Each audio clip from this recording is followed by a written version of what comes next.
All right, we're joined by Jan-Henrik Buttner, the founder, the host, the organizer of this freestyle tour and event here in Paris. And Jan-Henrik, last night we learned that Niemann withdrew from the tournament. And Norwegian media, TV2, wrote that it was because of the new security measures. What are your thoughts on this situation now? Well, my thought is when I learned the message, I was very surprised because I was in very, very good communication with him over the last 5 months, and he was very excited to join.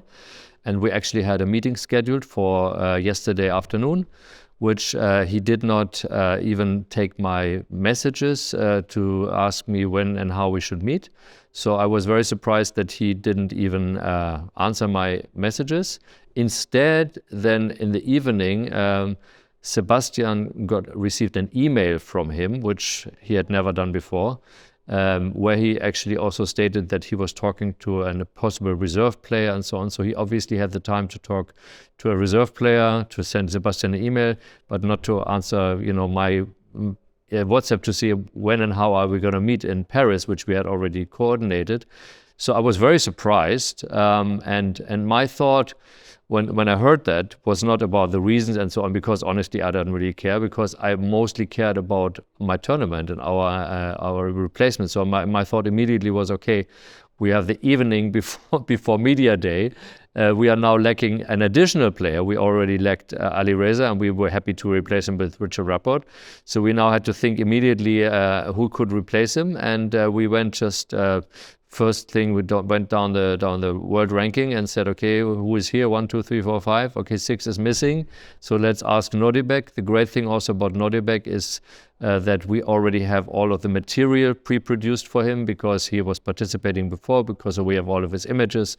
Of course, he's now on a different color code. He was in green before, now he's on blue. But that's all manageable. So we asked him. He took him only 2 seconds to say yes. He's already arrived. And here, noon.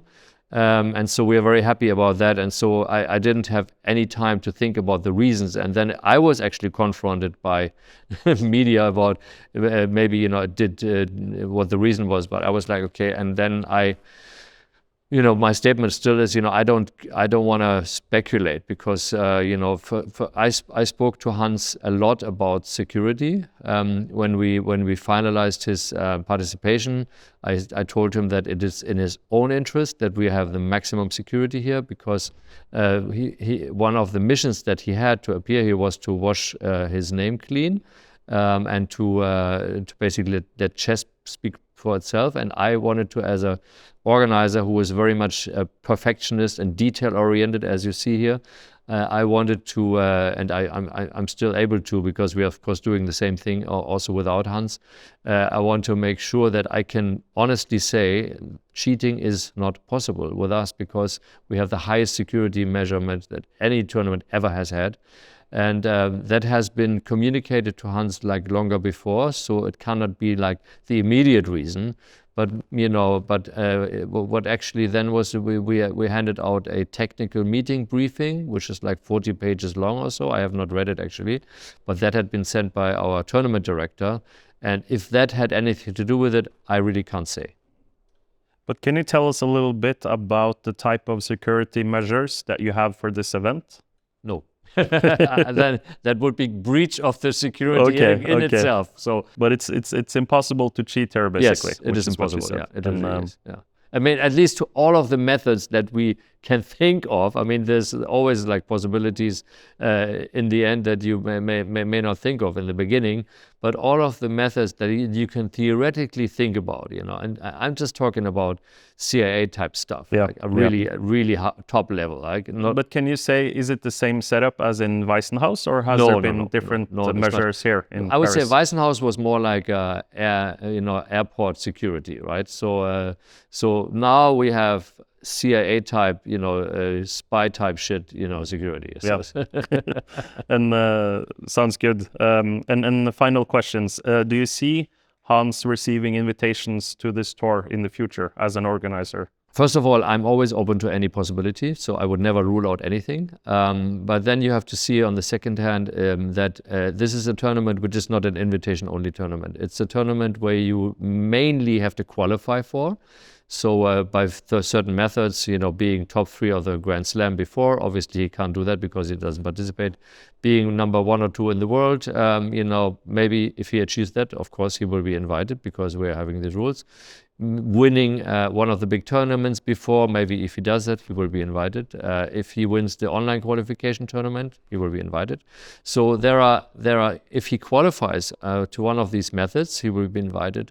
What I can rule out at this point, if I don't know anything, is that he will receive a wild card, just to have him there, because we did that.